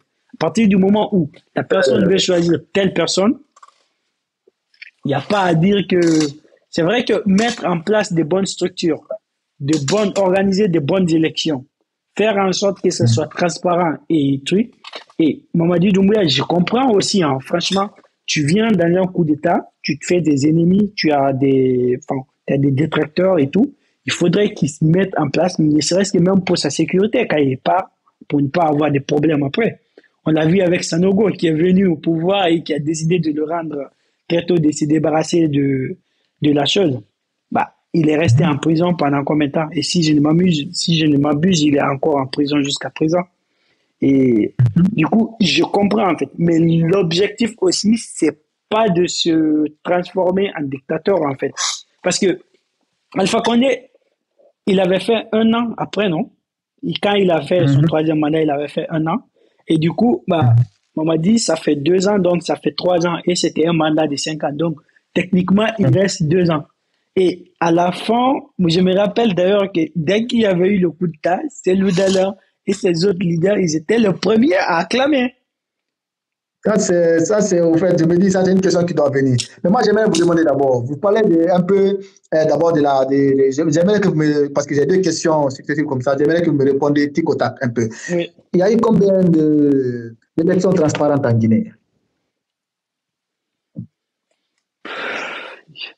Avec les chiffres, avec des contestations, des trucs comme ça, je dirais que, parce que chaque élection, il y a eu des contestations et je dirais qu'il n'y en a pas eu en fait. Il n'y en a pas eu, ok. Et vous êtes-vous une fois posé la question pourquoi il n'y en a pas eu? Parce que pour moi, c'est évident en fait. C'est parce que les dirigeants qui sont là, ils servent leur cause en fait. C'est des pouvoirs qui sont négociés à la base. Bon, merci, M. Mamadi. Qu'est-ce de pousser Mamadi à faire les élections? Demandons-nous d'abord pourquoi il n'y a jamais eu des élections libres et transparentes. Posons d'abord la question pourquoi il n'y a jamais eu d'élections libres et transparentes en Guinée. Mais Trouvons une solution à ce problème. Et maintenant, envisageons d'aller aux élections. Et c'est ce problème-là qui sont là. d'accord, ok. Bah, non, je te comprends, mais enfin, le problème est que pour la majeure partie, enfin, pour une moitié de la population, Mamadi Doumbouya n'est pas légitime pour résoudre ces problèmes. À partir du moment où il n'est pas élu, en fait. Donc, ça, j'aimerais que toi aussi tu le comprennes, en fait. C'est tout à fait normal. Moi, je comprends que il a envie de changer les choses, de changer l'ordre qui avait établi. Mais c'est tout à fait logique aussi qu'une certaine partie de la population se dise que, à partir du moment où tu n'es pas un président élu par la population, certains problèmes, ça ne doit pas être ta préoccupation parce que tu n'es pas élu. Il a quand même pris serment. Bof, c'est serment quoi. Mais Serment ou serment quoi? ça n'empêche pas qu'il soit, je sais pas, désavoué par une certaine partie de la population, quoi. Euh, Monsieur Mamadi, je suis tout à fait d'accord avec vous, Mais, mais comprenez une chose, ce que vous demandez, donc, ce que le peuple, je demande rien, je veux juste non, comprendre. ce que vous proposez, Oui, ok, ce que vous voulez comprendre. Euh, Aujourd'hui, si la Guinée, si le Guinéen doit demander quelque chose à Mamadi, hein, mm, c'est, comment je vais dire ça? C'est le patriotisme, je vais dire comme ça. Le patriotisme est de demander d'avoir le courage et l'audace de mettre en place un système, une administration qui permettra à la Guinée d'éviter ce que nous avons eu depuis, il y a de cela, comment je vais dire ça, durant ces 50 dernières années dans D'accord, notre ok. pays. Ok, ça marche. En tout cas, le message est passé pour ceux qui sont pressés. Moi, Vous l'avez aujourd'hui, compris. aujourd'hui, si Sékou Touré n'a pas pu, si Lansana Conté n'a pas pu, si Alpha Condé n'a pas pu, si Dadis n'a pas pu, si Konaté n'a pas pu, il est temps pour les Guinéens de prendre, de se patienter Yeah. et suivre au moins un qui au début a montré ses compétences. Et Mamadi, moi je le vois aujourd'hui, il collabore seulement avec les présidents qui, au minimum, ont prouvé qu'ils étaient là pour leur peuple. Nous avons tous vu son lien avec Paul Kagame. Nous avons vu son lien avec le président de l'AES. Ça, c'est des preuves. Et puis, nous avons tous vu encore la distance, la petite distance qu'il a pris, même si c'est un peu, bon, parfois, cette distance, elle est douteuse, mais on a tous vu quand même la distance qu'il a pris vis-à-vis de la France. Et le courage qu'il a aujourd'hui de parler de la Guinée comme le faisait Sékou Touré avant. Oui, ok. Donc, Je comprends. Laissons à ce gouvernement le temps Qu'il de faut. mettre en place le temps qu'il faut. En tout cas, moi j'ai confiance à ce gouvernement avec M. Gawal qui est là, qui fait un boulot tellement extraordinaire, avec en tout cas dans tous les secteurs, avec le ministre des Affaires étrangères. En tout cas, on a quand même actuellement à la tête de la Guinée des personnes qui aujourd'hui font, pour le moment, pour moi, quelque chose qui n'a jamais été fait d'abord. D'accord, ok. Bon, pour ceux qui sont pressés pour que la transition passe, vous avez votre réponse. Mais bon, je comprends et je comprends les autres aussi qui se demandent, qui se disent que bah c'est pas logique que le président il reste un peu longtemps. Je comprends. Mais bon, on va passer enfin, justement, toi qui admires ces pouvoirs, enfin, je vais pas le dire comme ça, mais toi qui dis ils sont en train, ce gouvernement est en train d'abattre un gros travail. Et qu'est-ce que tu penses de la restriction Internet que subit la Guinée à ce moment? Je vois que personne n'en parle sur les réseaux, ça passe incognito, mais aussi de la censure des médias, notamment avec le média de Lamine Guirassy et ceux de Film FM. Qu'est-ce que tu penses de ça? Ok. On va essayer d'aller un peu rapidement parce que ça nous fait là 1h30. Il n'y a pas de problème. Je vais faire rapidement. Vous n'êtes quand même pas sans savoir, vous n'êtes pas aujourd'hui dans un endroit où vous n'êtes pas connecté aux réalités du monde entier. Vous savez qu'aujourd'hui, les réseaux sociaux et les médias ont une grande influence sur la vie socio-politique des États du monde aujourd'hui, ou du monde entier même aujourd'hui. Avant, en Afrique, lorsqu'il n'y avait pas de Facebook, lorsqu'on n'était pas directement au diapason des réalités, qui est-ce qui nous informait? C'était la RFI, des trucs comme ça. Et dès qu'on qualifie un président de dictateur, pour tout le monde, il est dictateur. Dès que c'est telle personne qui provoque, pour tout le monde, c'est... Non, mais c'est la décision de la dictature, hein, la définition de la dictature qui fait que un président qui reste au pouvoir pendant très longtemps, c'est soit qu'il est autocratique ou soit qu'il est dictateur.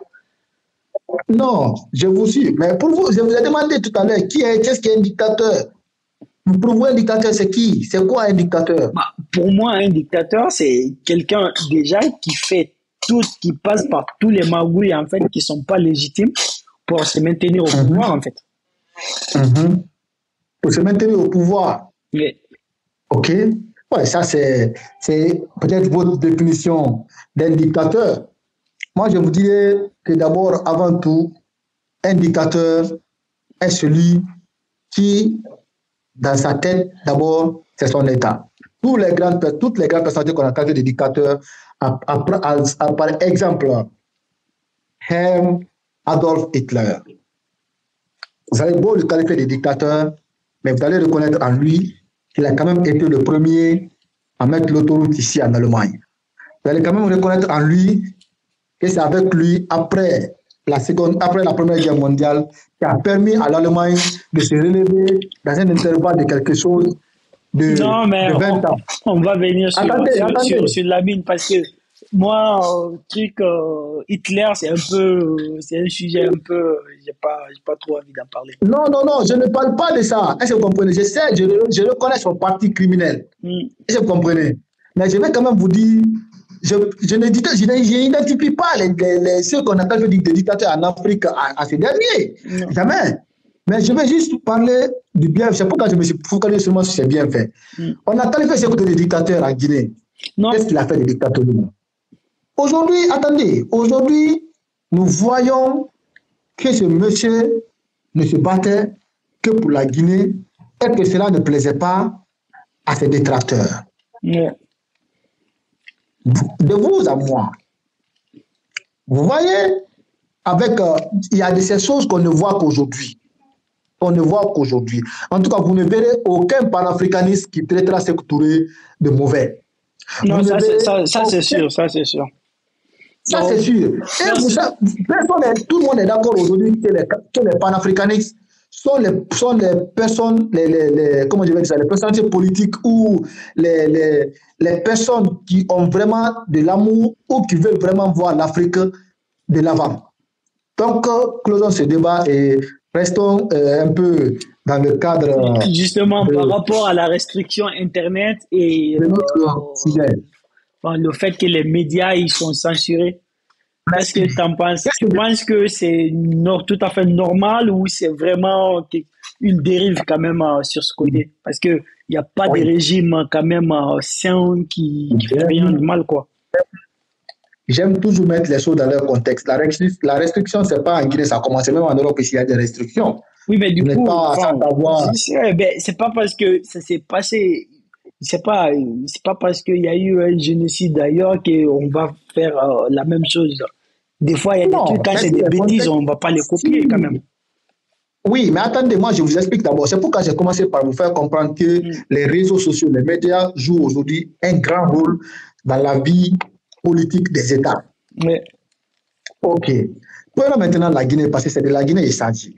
Vous n'êtes pas sans savoir qu'il fut un temps en Guinée, à travers ces réseaux, sociaux, il a fallu avoir des problèmes en Guinée. C'est-à-dire, pour un petit problème qui ne méritait pas d'être problème, regardez pour les gens qui ne sont même pas renseignés. Regardez, comment je vais dire ça, celui qu'on appelle Angie, ou bien qui, des trucs comme ça, qui a donné des informations sur les Michel et autres qui sont déjà... Angie TV, c'est Angie, oui. Vous voyez, aujourd'hui, l'État a remarqué que la majeure partie des gens qui donnent des informations sont d'abord des gens qui n'ont aucune connaissance politique. Oui, mais... Qui d'abord n'ont même aucune connaissance... Attendez, qui d'abord n'ont même aucune connaissance intellectuelle pour parler de ces choses et qui parlent sans preuve. Et qu'est-ce qui se passe? À chaque fois qu'il y a un petit problème, à travers les réseaux sociaux, ça devient un grand problème. Et ces réseaux sociaux étaient devenus encore un moyen pour les Guinéens d'exprimer la haine qu'il a envers l'autre. Mais...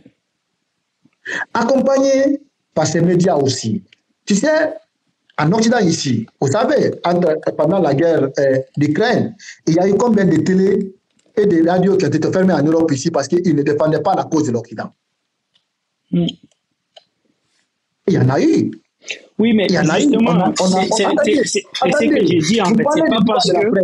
C'est pas parce que les autres ils ont fait une bêtise qu'on doit copier ces mêmes bêtises. C'est pas de la bêtise.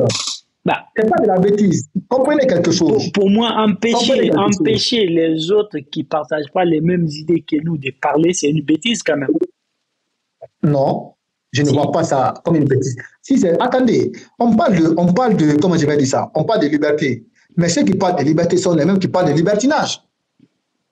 Si tu as le droit de t'exprimer, mais tu n'as pas le droit quand même de mettre le feu dans ton pays. Oui, mais justement, venons-en parce que j'avais eu... Attendez, et l'État n'a pas le pouvoir de voir le compte de quelqu'un et d'aller directement dans... Vous savez, on n'est pas dans un pays comme ici où il y a les caméras partout, il y a des moyens, des trucs comme ça là. Donc, la meilleure chose à faire, si cela menace hein, la stabilité de l'État, si cela menace, comment je vais dire ça, le lien entre le peuple, dans ce pays, mais mon frère. Je comprends ta position et j'aimerais juste partager le fait que j'ai déjà eu cette discussion avec un ami en fait. Moi, je pense que, personnellement, je pense qu'on combat la mauvaise communication par la bonne communication. Tu vois, prenons l'exemple de Agi. Enfin, c'est toi qui as donné son nom. Mais du coup, ce monsieur, il avait parlé des cas de Michel Lama. Du coup, il avait donné des mauvaises informations. Et au final, quand le président a invité Michel Lama et les autres, les Guinéens ont vu que c'est pas vrai. Et du coup, il a perdu en crédibilité. Je pense que l'idée, c'est pas de empêcher les gens d'écouter Agi, en fait. Parce que quand on empêche les gens d'écouter Agi, les gens ils vont se dire inconsciemment, bah, on nous empêche de l'écouter, c'est parce que la chose qu'il a à dire, c'est vrai, ou ça dérange, en fait. Il a quelque chose qu'il a à dire qui dérange. Du coup, bah, les gens ils vont dire, bah, ce qu'il dit, c'est vrai, et ça va pousser les gens à aller l'écouter. Alors que s'il dit un truc et que c'est faux, le gouvernement, ils font des communiqués, des trucs pour montrer que bah, ce qu'on fait, c'est normal, c'est vrai, et c'est ça qui est vrai, bah, il n'y a pas de problème. Je pense que restreindre Internet juste à cause de ça, en fait, c'est absurde, en fait. L'État, en fait, doit être garant de tes libertés, mais aussi, s'il y a des problèmes de sécurité intérieure ou de sécurité, c'est pas sécurité, mais c'est à l'État de trouver des solutions par rapport à ça, c'est pas en coupant Internet. Comment est-ce que tu peux imaginer qu'en France, ici, on coupe Internet parce qu'il y a quelqu'un qui critique le président ou quelqu'un donne de fausses informations? C'est absurde. Il y a le gars Snowden, qui a volé des milliers de données aux États-Unis. Il est venu en Russie. Mais quand il a publié ces trucs, mais est-ce qu'on a fermé Internet aux États-Unis? Alors que c'est quelque chose qui pouvait faire tomber le gouvernement. Mais non, ils n'ont pas fermé Internet. Je trouve que empêcher les gens de parler, ça crée de la crispation, des problèmes en fait. Je pense que quand quelqu'un donne ses infos, tu viens avec tes propres infos, tu donnes tes infos, et les gens, ils sont réfléchis, ils savent faire la part des choses entre ce qui est vrai et ce qui est faux. Donc, pour moi, en fait, c'est un peu absurde. Et les raisons évoquées, raisons de sécurité intérieure, ça tient pas la route. Même si, en fait, et puis en plus, pour finir ce que j'ai dit, bah, peut-être que tous les gouvernements, quand même, il n'y a pas de gouvernement sain, en fait. Il y a des trucs qui font bien et il y a d'autres qui font pas bien. Pour moi, clairement, ce problème d'Internet et problème de censure des médias, le gouvernement Mamadi Doumbouya, ils sont en train de faire fausse route. J'ai suivi avec considération votre exposé, mais je ne peux aussi vous signaler ce que vous me reprochez à chaque fois quand je prends l'exemple sur un pays. Par rapport à un autre, vous me dites, ah bon, ne prenez pas parce que d'autres ont fait ça dans son pays et puis l'autre n'a pas fait ça. C'est pas parce que les États-Unis ont les moyens pour faire disparaître sur Google une information qu'ils ne veulent pas que le monde entier voie, que la Guinée, qui n'a même pas les moyens de fermer le compte de quelqu'un, laisse plus de 1 million ou des milliers de personnes diffuser les choses sur Facebook et même ils ne dirigent pas. Bah, justement, peut-être la solution, c'est de fermer Facebook que de fermer Internet. C'est quand même plus simple. C'est ce que je suis en train de vous dire. Internet est avant tout aujourd'hui un moyen de communication, mais aussi un moyen de propagande pour les États, ou un moyen de déstabilisation. Attendez, je vous suis. J'ai suivi avec la plus grande attention votre exposé afin que je puisse aussi apporter le mien. Ouais. Les États-Unis ou la France ou quelque chose comme ça ont les moyens. Vous n'êtes quand même pas sans savoir que ce n'est pas la première fois que les documents fuitent aux États-Unis là-bas. Ben oui. Mais il y a des informations qui sont verrouillées. Même si vous tapez allez là pour aller voir sur Internet, vous ne pouvez pas. Les États-Unis ont les moyens de faire disparaître une grande entreprise comme Huawei, qui aujourd'hui ne peut même pas, comment je vais dire ça, permettre à certains de ses clients d'envoyer des applications comme Facebook et comme ça dans ton téléphone. Ou je ne sais pas, WhatsApp. Donc, ne comparez pas la Guinée à ces pays-là, comme vous m'avez toujours reposé dans ce domaine-là. Je ne soutiens pas, parce que moi, je veux parler à ma famille à chaque fois, des trucs comme ça. Mais c'est ce que le président est en train de mettre en place comme ça. C'est dans l'intérêt de la Guinée. Imagine l'explosion qui s'est passée au niveau de Kaloum. Même pas une heure après l'explosion, les gens ont commencé à donner leur version qui n'était pas réelle. Oui, mais justement, c'est ce que j'ai dit en fait. C'est ce que j'ai dit en fait.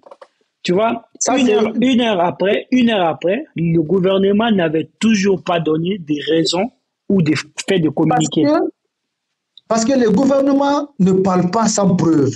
Oui, mais justement, c'est trop lent, c'est trop lent. Tu ne trouves pas que c'est trop lent? Une heure après. Une heure après l'explosion, il n'y a toujours pas de communiqué. C'est trop lent. Savez-vous combien de fois les enquêtes sur les crashs d'avion ou les trucs comme ça la durent en Europe ici? Mais si, mais il donne quand même les premiers éléments dès les premières minutes. Hein. Je pense que s'il pouvait, donner mais il fallait d'abord avoir la situation en main. Combien de fois ce côté a brûlé? Tout ce que les Guinéens attendaient, c'était d'abord que le gouvernement s'exprime. Mais comment le gouvernement pouvait s'exprimer? On ne connaît même pas le bilan du dégât. Oui, mais une heure après, sérieusement, on va se dire la vérité. Une heure après, les gens étaient encore là-bas en train une heure après. Et je pense que le premier communiqué que moi j'ai vu, c'était vraiment, je ne sais plus, mais c'était vraiment très tard en fait. Une heure après ou dès le lendemain, ils auraient pu faire un communiqué quand même pour ne serait-ce que rassurer les Guinéens en fait, il y a des fois des trucs, c'est la communication en fait. Tu donnes des grandes lignes, des trucs assez vagues parce que moi j'ai lu dans Jeune Afrique, ils avaient donné des bilans. Ils avaient donné les bilans dès 6 heures du matin, ils avaient donné des bilans du truc. Ils pouvaient reprendre les mêmes lignes ou ne serait-ce que dire c'est ça. C'est des bilans provisoires. Oui. Des bilans provisoires. Oui, mais justement, c'est des trucs qui évoluent dans l'heure, en fait. Tu peux jamais dire que c'est un bilan définitif. Mais bon, comme ce que je te dis, c'est, en fait, pour moi, c'est pas normal, en fait, de priver autant de personnes d'Internet, de s'en prendre aux médias.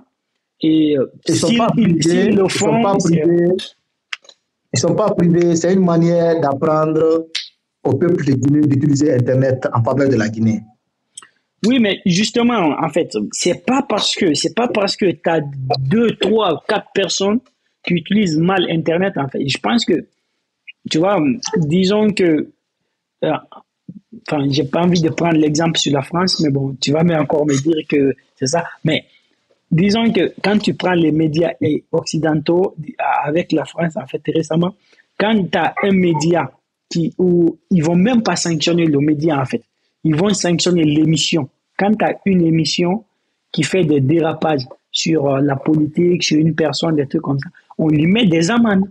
On dit tu vas payer cette somme, en fait. Et je pense que c'est plus dissuasif. Cette manière de faire est plus dissuasive que de fermer, de brouiller, en fait. Et parce que quand tu mets des amendes, déjà, c'est plus favorable à la Guinée parce que l'argent qui rentre dans les caisses de l'État, ça peut permettre de gonfler, en fait, l'économie du pays. Et la personne, le président, quand tu es président d'une radio, des trucs comme ça, tout ce que tu veux, c'est pas de perdre de l'argent, hein, tu veux faire du profit. Donc, quand il y a une émission qui fait des trucs un peu bizarres, qui vont à l'encontre des lois ou des textes du pays, vous les convoquez, vous dites, vous avez fait ça, vous avez fait ça, vous avez fait ça, c'est pas normal, vous devez ça, en vertu de l'article tant. C'est fini. Un blogueur ou quelqu'un qui ne respecte pas les trucs sur Internet, là, vous donnez de vraies informations. S'il est dans le pays, il est condamné. Sinon, bah, il n'est pas quoi, il n'est pas dans le pays, bah, là, on ne peut rien, on donne des vraies informations. Mais je pense que dans un pays normal, c'est comme ça que ça devrait se passer. Et si tu n'es pas d'accord avec ça, c'est quand même un peu dommage quand même. Monsieur Mamadi, Mm. comprenez une chose encore, c'est pas toutes les décisions, c'est-à-dire c'est pas le fondement, le fond de toutes les décisions étatiques que l'État publie, hein. Oui, L'État a souvent une raison pour laquelle il a agi ainsi. Et cette raison peut-être peut rester secrète, comme ils peuvent aussi la rendre publique. Mais jusque-là d'abord, moi, moi, je trouve nécessaire de fermer la Internet, façon, par l'ampleur que les choses avaient commencé de prendre, oui, de fermer Internet, je trouve, je de trouve censurer les nécessaire, médias. Ok. je trouve nécessaire que l'État crée un moyen, bon, que l'État guinéen n'a pas d'abord, que l'État crée un moyen pour empêcher ces genres de sorties. D'accord. Ok. Je comprends, je comprends. Oui. Je suis, je suis contre la dictature, bon, comme vous le définissez, Oh, comme vous la définissez du moins. c'est de l'autocratie pour le coup. Donc, moi, à mon niveau, jusque-là d'abord, par rapport au gouvernement de Mamadi, je suis dans leur idée, je soutiens vraiment l'évolution de ce gouvernement Ouais. et j'invite tous les Guinéens, tous les patriotes guinéens à donner, bon, jusque-là d'abord, ce gouvernement, en tout cas, moi, n'a posé aucun acte qui peut, bon, qu'on peut dire, D'accord, bon, Pierre. comme c'est la Guinée, mais j'invite tous les Guinéens vraiment à se calmer et à rester derrière ce gouvernement et voir comment les choses vont évoluer. Les élections, oui, mais les bonnes élections. D'accord, ok. Oui, et pour ces bonnes élections, il nous faut du temps, il nous faut vraiment sensibiliser, il y a beaucoup à faire et ça, on ne peut le faire en un clin d'œil. Ce gouvernement a besoin de temps, Ok, vraiment. le message est passé, le message. Ouais, je pense aussi que ouais, on a clairement besoin de temps, le gouvernement a besoin de temps. Et pour résumer, il y a des actes qui sont posés que avec le gouvernement de Mamadi, je suis totalement en phase. Mais par contre, quand ça va pas, je suis pas en phase. Je suis pas en phase contre pour la restriction de l'internet. Je suis pas en phase pour la censure des médias. Et je préfère le partager quand même. Du coup, on va Euh, passer. Ah ben, si tu as des trucs à dire, je te laisse dire et on passe au dernier sujet. oh, bon, sur ce côté, je n'ai, après tout ce que nous venons de dire comme ça, Ouais.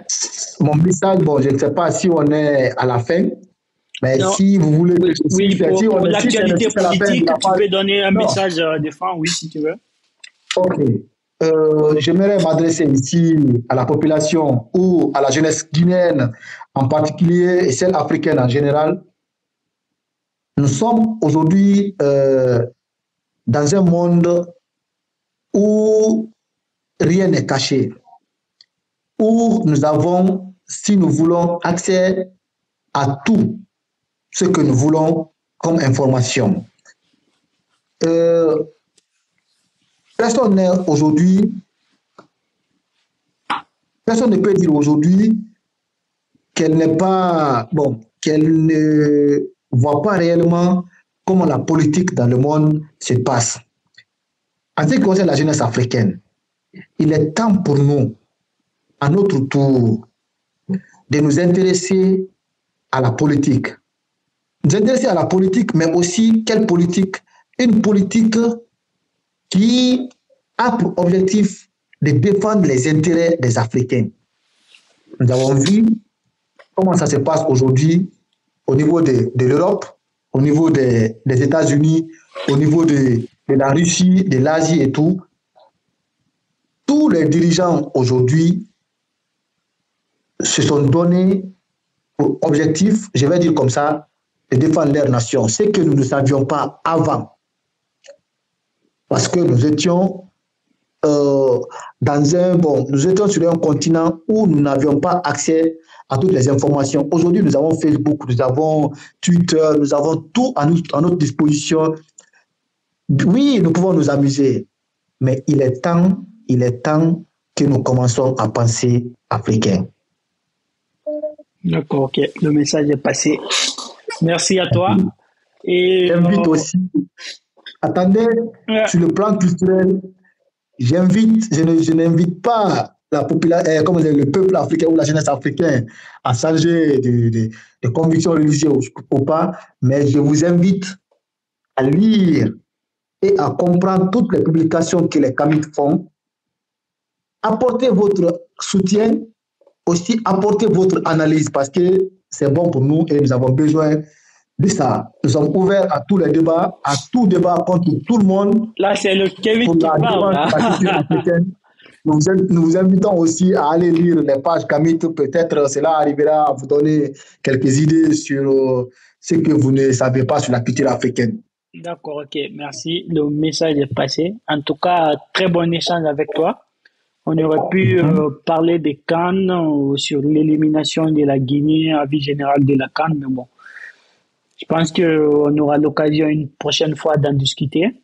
C'est un échange très instructif, je vais arriver à le dire. Et c'est toujours bien d'échanger avec des gens parce que il y a certaines positions, tu penses ça et puis ça te permet de reconsidérer tes positions en fait. Et du coup, avoir l'avis de l'autre aussi sans se battre, sans se frapper. Et j'invite tous les Guinéens à faire pareil en fait. On n'a pas besoin de division, on a besoin de se réunir autour de la table, de discuter, de parler et surtout la jeunesse. Donc, merci à vous. Et si tu as un dernier mot, et puis on clôture, merci à toi d'avoir répondu à l'invite. Comme dernier mot, je remercierai d'abord ceux qui prendront le temps de visionner ce que nous venons de faire. C'est dans l'intérêt de l'Afrique, c'est dans l'intérêt du monde parce que la jeunesse, elle peut servir. Aujourd'hui, on est là, mais peut-être demain, c'est l'Amérique qu'on va saisir ou quelque chose. Donc, à toute la jeunesse du monde, intéressons-nous un peu à ce qui se passe dans le monde, c'est important. Et vraiment, c'est avec un grand plaisir que j'ai partagé avec M. Mamadi Kourouma, que je connais depuis longtemps, qui est aussi une personne très, très, très engagée, comme je l'ai toujours connu. Et bon, comme dernier mot, je dirais au président Mamadi qui est devant nous ici, de penser à m'inviter sur la page pour parler aussi du kémétisme parce que c'est un sujet important. Non, je pense que je t'inviterai parce que tu en as parlé et je suppose qu'il y aura énormément de gens qui vont se demander qu'est-ce que c'est que le kémétisme. Mais je pense que même moi, j'ai envie de savoir, de connaître qu'est-ce que c'est. Je pense que je vais t'inviter une autre fois. On va se prendre un programme pour en parler sur le sujet, en fait. Ça me fera un grand plaisir. Ça me fera un grand plaisir, M. Mamadi. OK. Merci à toi. Merci vraiment, monsieur.